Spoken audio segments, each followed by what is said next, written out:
Good morning, everybody. I'm walking up a hill to a spot that I wanted to show you. We're already halfway up. I didn't want to record the whole thing, but it might be a bit long and boring on your side. Not on mine, but just seeing the walk. I'll do halfway of the walk in filming. It's a bit of a rough path. You can hardly do it in any other way than walking. Maybe bicycle, though it's pretty difficult because of the amount of stones. Or trial bike, motocross, maybe.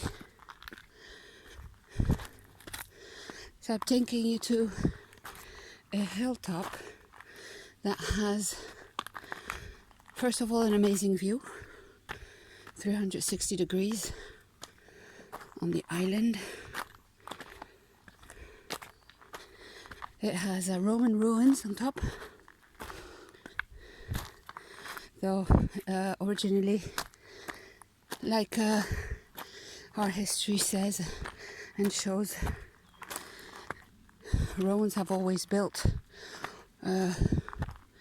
or temples or churches or settlements on top of, or other settlements and temples,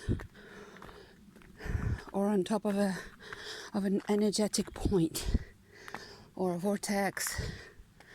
Look at the view. I'm already quite way up. There's Cala Llonga underneath.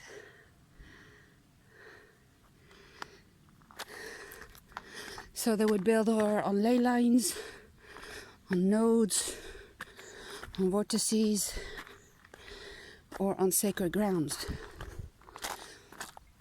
in a way to imprint their energy into another energy. So kind of taking over of the energies, or distorting them, or limiting them. So this is known all over the earth plane to have happened over and over again. Any cathedral, any important construction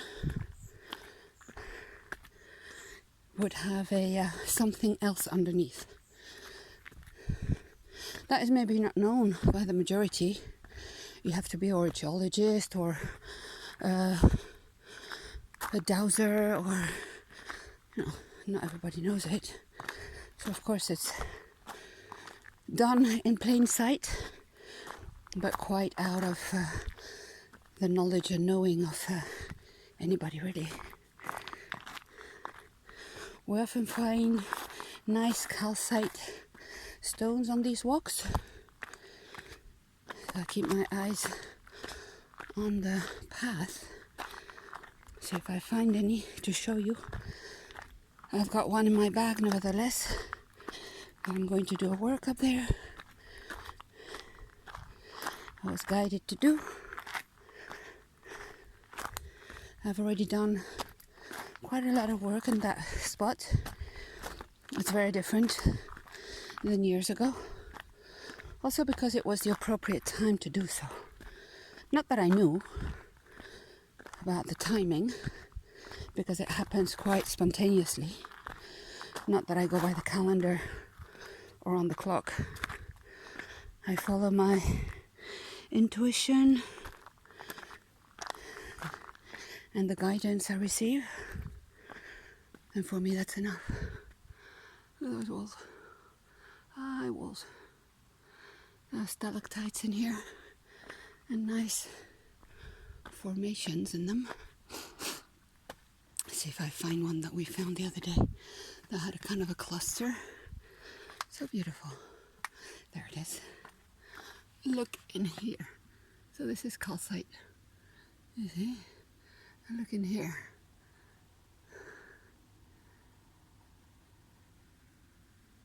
So beautiful. This is calcite also.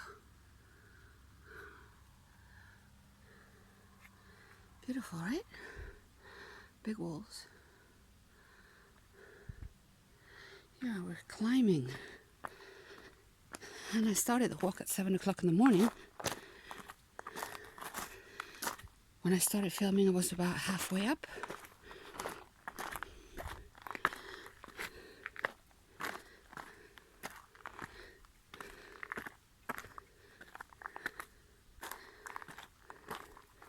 Nobody around, which is great, because it's quite an appreciated walk for a lot of people.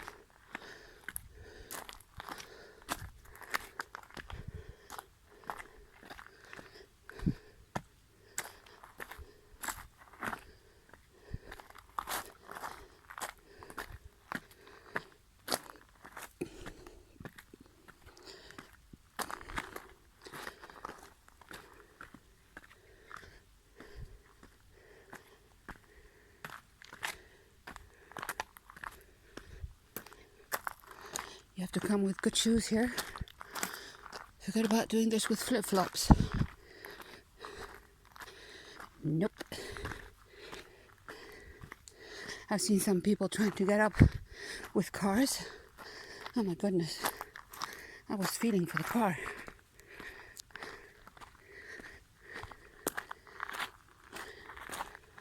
And for the tires and for the suspension. And probably also the bottom part, the chassis. Oh, I'm sweating. Detox.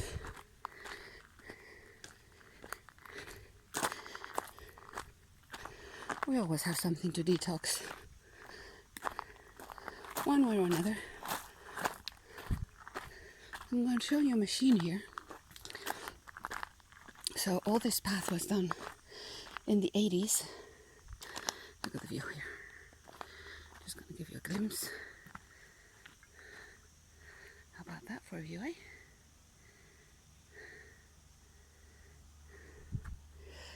So all this path was done because they wanted to build a urbanization here up the hill. They brought this big machine to grind rocks and to do gravel.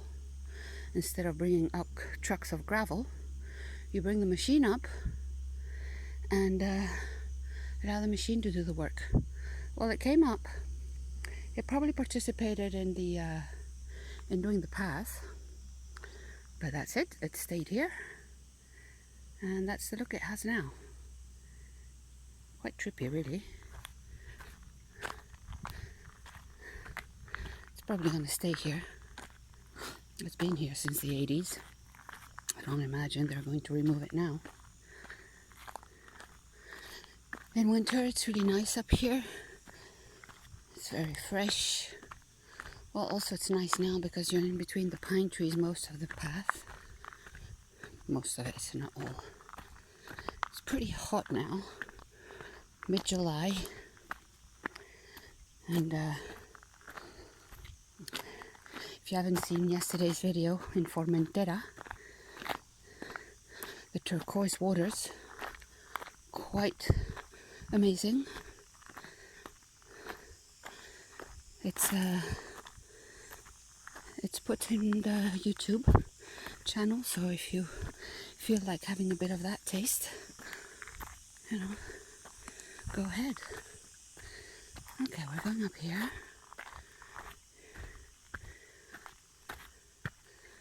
Yeah, you kind of have to know your way up. It's not signaled or anything. But there is a path. You'd be surprised the people that just walk in front of the path and don't see it.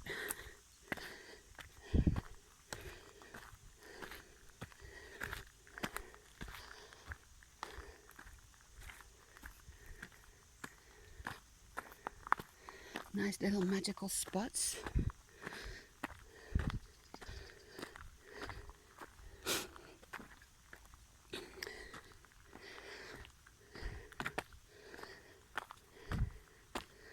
Sorry about the breathing.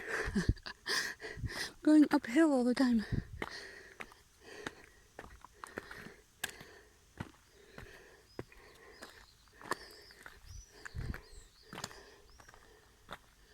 A lot of birds up there.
getting closer.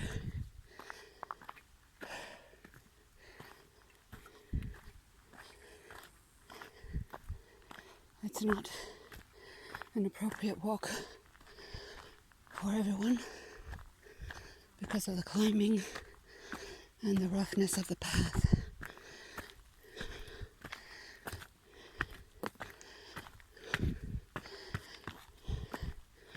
I remember a lady asking me if she could come up here in wheelchair. Nope, not a chance. Oh, people leave their bins here. See if I can bring this down when I go down. People appreciate nature and then they go and do that. It's contradictory, really. If you appreciate it, take care of it. As simple as that.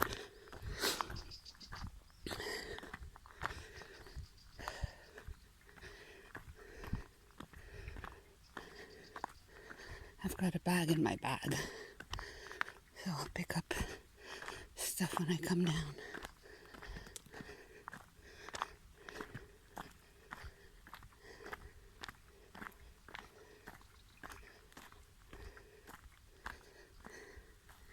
There's a little cave.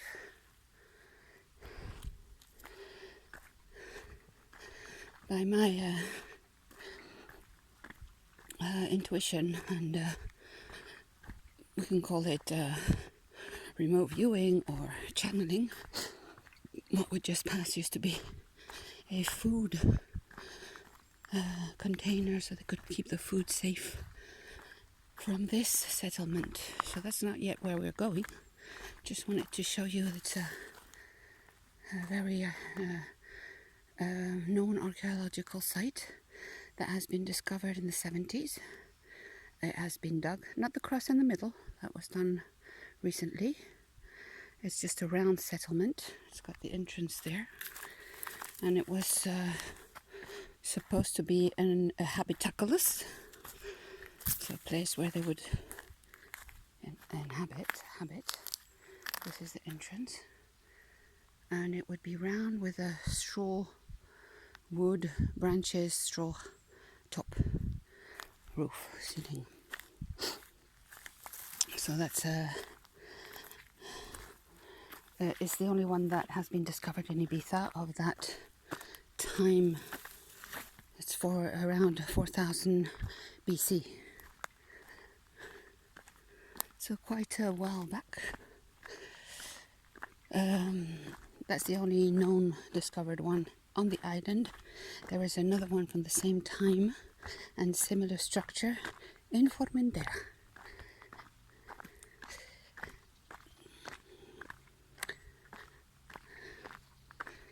We're nearly there. I will show you around the top, even though you've already seen the top. But I wanted to give you a bit of a walk up here. Even though if it was only halfway up, you can still get an idea of how high it is, what kind of a walk it is. And it's so beautiful.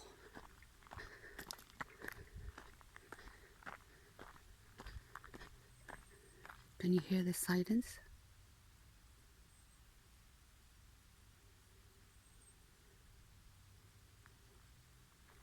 Oh, love it.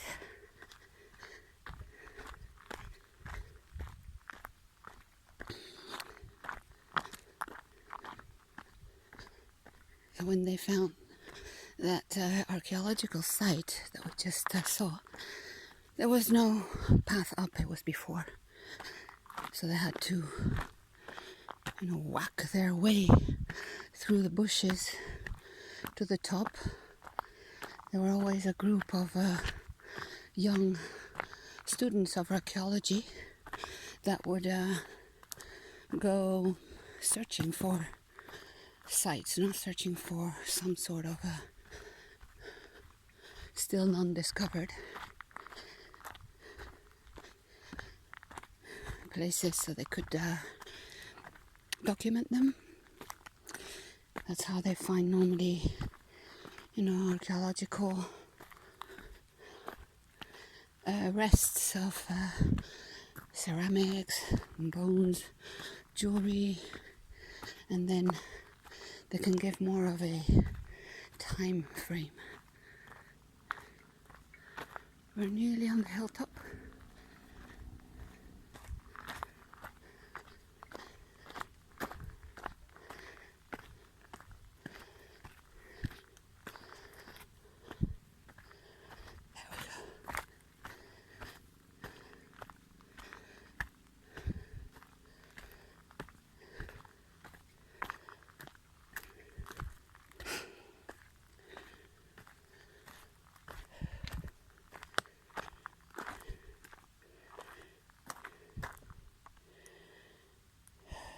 Always ask permission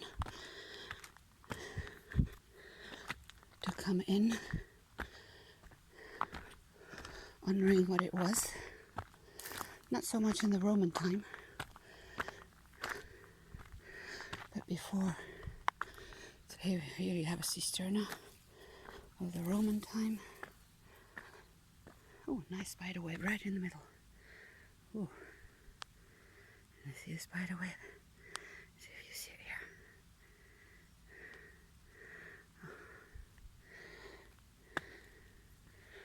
Where people don't walk. Normally you're going to find some spider webs. Well, I did walk in few, which is quite normal. No dangerous spiders here on the island. You just freak out. Yeah. Where's the spider? I just walked into the big spider web. This is what they call a fita, which is a mark that has been... oh, what is that about? Everybody brings their stuff here. Look at the view. We've got Formentera ahead over there.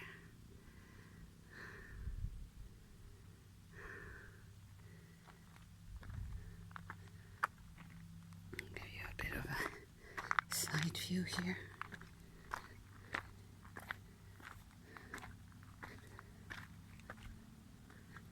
It's down here. I mean, look at it.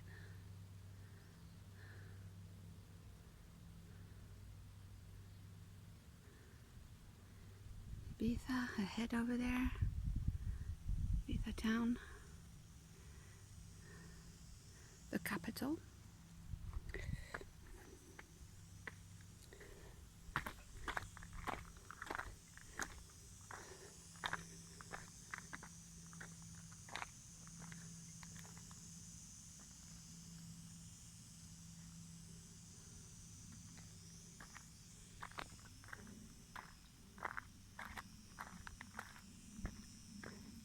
Papers and plastics.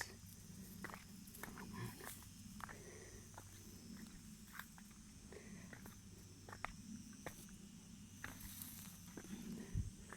See the rest of the walls of the Roman ruins.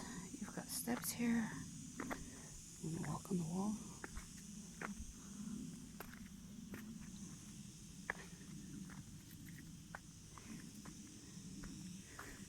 So originally, this site, what I was telling you, that they built on top of an energetic site, or a node, or a vortex. Well, here, what used to be, this is a plant, rue. This is rue. It's a very powerful plant used in medicinal or even in witchcraft. It's a very powerful plant. It can be used in many different ways. I'm not going to tell you which ones, just to keep it safe. Not that afterwards it says, yeah, she said, I did it and look what happened. There's a kind of an entrance here.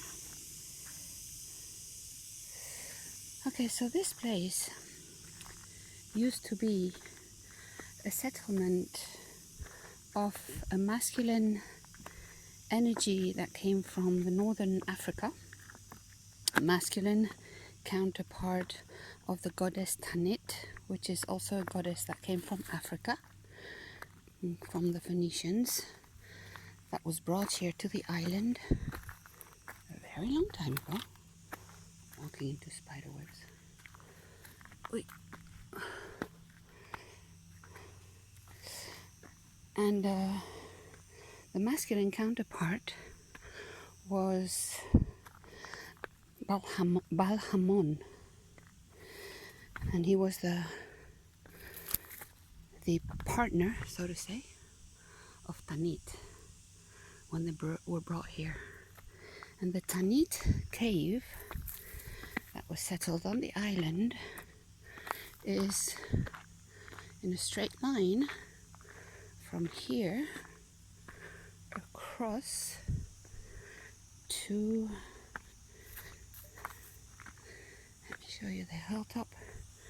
So it's somewhere a bit further to the east, more or less in a straight line over there. That would be her cave, her place of worshipping, and this would be her masculine counterpart, so hilltop to hilltop. This one was eliminated by putting Roman settlement on it, and the Tanit was eliminated through distortion by creating a whole history, a false history of sacrifices, that she was asking for sacrifices, and also that the energy in the cave was very distorted for a very long time. They did sorts of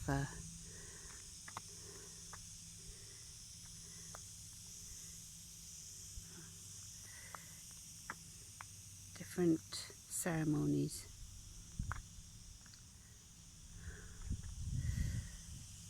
So a few years ago I was shown this here. I didn't even know about it. I was shown this part of the history, and since then it's starting to come back, this energy. Okay everybody, I'm going to do the work I came up here to do, and I will post this when I get back down later on. Have a wonderful one. Enjoy everyone. Bye bye.